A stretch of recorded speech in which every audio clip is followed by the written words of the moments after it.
Hello, in this video, we will cover the 3 options tabs when creating reports in the redesign.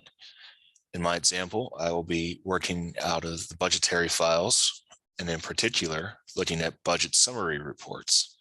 However, this information will work for any report in budgetary and any report in payroll. So let's get started.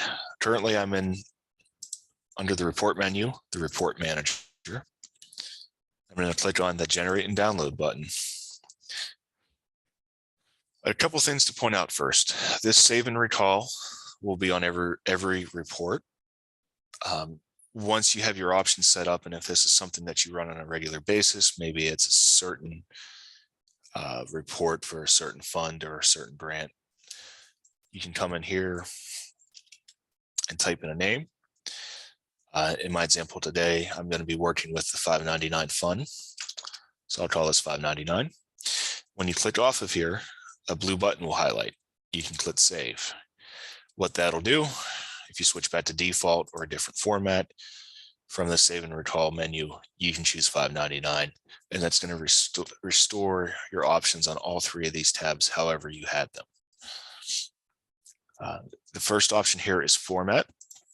By default, most of these reports will run in PDF format. You have the option to run this in a variety of different file types.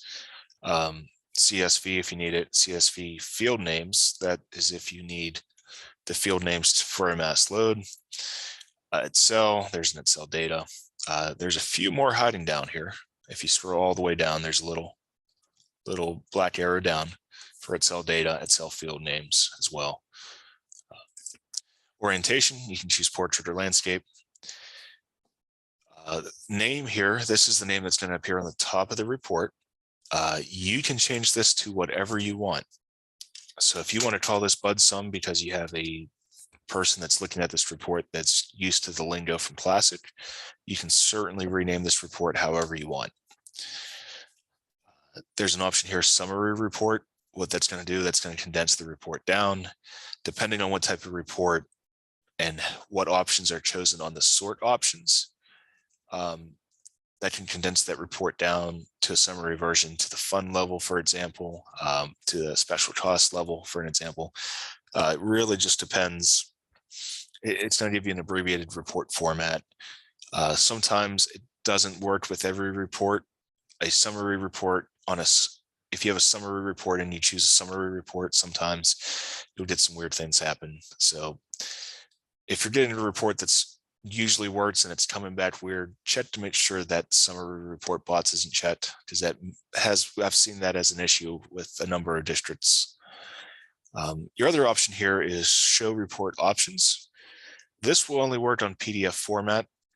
If you're having issues with the report and you're putting a ticket into FStaffR, please, when you rerun that report, choose this option. This helps us in diagnosing the issues. And if you want to use this for yourself, so you remember how you ran a report, if you don't want to use the save and recall, this is also an option. It'll give you all of the details for your options.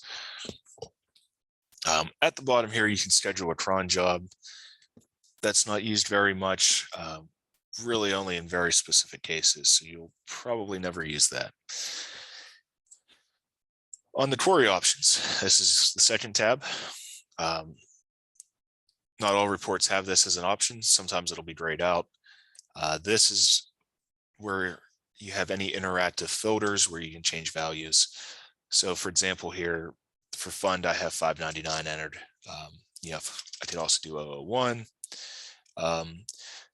So the way this filter is built for fund, function, object, special cost center, subject, OPU, IL, and job, it can use wildcards. So if, for example, we wanted funds 1 through 9, I could come in and enter 00 percentage sign. Percentage sign is the wildcard for redesign. And if I ran this report, that would give me information for all of those funds. Some filters will let you use a comma for multiple numbers. This is not one of those, but if there is in parentheses a bit of information telling you to add commas between values, that is sometimes an option depending on the report. So in this case, I'm going to leave 599 in there as that's what I want to run my report on. There's not, sometimes you'll have an option for true or false. So this is concerning active accounts here. So we could type in true, we could type in false, or we could leave it blank and it'll pull both. This is when we have a lot of questions on the total as of period. For reports that have totals on a monthly, quarterly, year-to-date, fiscal year-to-date basis, the system needs to know what date it should calculate as of. So say if you wanted to run a budget summary for an entire fiscal year, you would use June 30th of the respective year that you need. If you want to run it for the calendar year, you would enter 12/31 of that respective year. If you want to run it as of that month, you could use the end date of that month. So in this example here, I have 7/31/2022. That is going to give me fiscal year-to-date totals as of just that month. I'm doing that for brevity here so that the report will run a little faster. If you have an account filter set up, you would be able to type in your account filter name there. And there's another option to exclude counts with 0 amounts. So this is one of the really important screens. You want to make sure, in this case, you're either entering an exact value or a value with a wildcard. If you try to use a value with a comma for a filter that's set up to use a wildcard, that could cause you some trouble. It'll cause no data to be returned. So this is a very important in terms of filtering the data that you actually want to show in the report. Under sort options, this is another trouble spot that we see with a lot of districts. Just to let you know, there are 2 full account codes out there. One is for cash accounts, so fund and special cost center, and one is the full account code. And you can see the difference by hovering over any of these properties. So we can see that this first one is the cash account. So you're able to move these around. You can click and drag. So if we want to move these around, we can. And the best way I can tell you to think about this is this sorts from the top down. So the system's going to sort on, in this case, it would sort in order by full account code, and then it's going to put everything else in order by month date expended, encumbrances, so on and so forth. So you can really change how your data is presented. So for my case, I want to use the cash account. If this ascending box is checked, it's going to start at 0 and go up to 100 in theory. If you uncheck this, it'll operate in a descending manner. So it'll start from 100 and go down to 0 as the best way to describe that.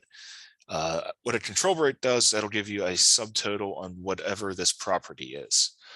So if we have a subtotal on, in this case, special cost center, every fund special cost center is going to have a subtotal on it.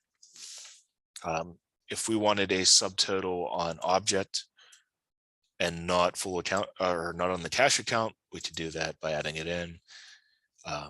So let's say we wanted all of our we wanted all of our objects at the 1-digit level. So we want to see 100s, 200s, 300s, 400s. We could add object 1-digit level in here, give it a control break. And then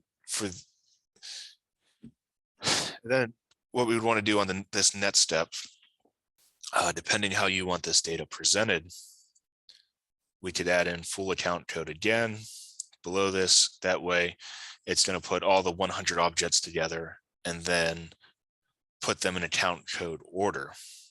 So we would do that by dragging this over here so that when we run this report, it's going to break down into object 1-digit level and then sort by full account code. So I'm going to go ahead and I'm going to go back to 599. We're going to change that to default 599, choose our sort options. So I'm going to run this report, how it generates normally. And then I'm going to generate it a few different ways to show you how this data can be manipulated and displayed differently. So from here, we're only looking at the 599 fund. We have a control rate on this fund special cost center. Again, if we hover over, we can see that that is in fact the cash account. So as we scroll down here, we can see this is 599-9818. We'll scroll down, there's 599-9820, 9821, so on and so forth. So let's say, for example, we want to see our objects broken down at the 1-digit level.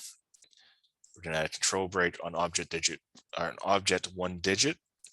I'm going to leave the regular full account code in there because I want everything to be in account code order. So we'll click generate report. So we can see now we have a subtotal for the 100s. And if we go through here, there's all our 111s. There's our 122s. Please excuse any music you might have heard in the background. But as we go through here, we can see that everything is in account code order. So we have 599, 1110, and then 599, 1120. But all the 100s are grouped together. Then all the 200s are grouped together. So you can play with this a lot. All you have to do is click and drag these fields back and forth. So if we wanted to see, function at the 1-digit or 2-digit level, we can, or subject, any of that. If you want on this report, if you want your forecast line numbers together, we can certainly run it that way. So for those accounts, there are no forecast line numbers. But the system with redesign gives you a lot of flexibility on how you can group data together. It's really up to your imagination on what you want to do. So it's very handy, on how you see this data. So that is totally up to your choice. So let's say that, I want to be able to see my 599s, and I want them broken out at the object 1-digit level. So I could come up here to save and recall. I could type in 599. You'd say object 1-digit level. You can call that whatever you want, whatever makes sense to you and helps you. So we'll click save. So let's say we're working, someone wants and they need a report for something, we can click on default. That puts it back to the base setting. That's going to clear out all these query parameters. It's going to reset the report options to how they are by default. But it's the end of the month and I want to run my 599 report. I can choose that option, and it's gonna set my selected properties back to how I saved them. Another option you have with this is if you want to send a link to someone that has an account, and they do have to have an account in the redesign in your district files, you can click on that little button there, and you can email them or message them this URL, and that will let them log in to the system, and it'll automatically run this report how you have it set up. So that is another option in the districts. So say you mess one of these up, you don't want it. I don't want this 599 one. I can select it. I can click on delete, and then it's no longer in there as an option. So I hope this was helpful. If you have any questions, feel free to put a ticket into FStaffR, and we will gladly help you with working on any of this that you have questions on. Thank you.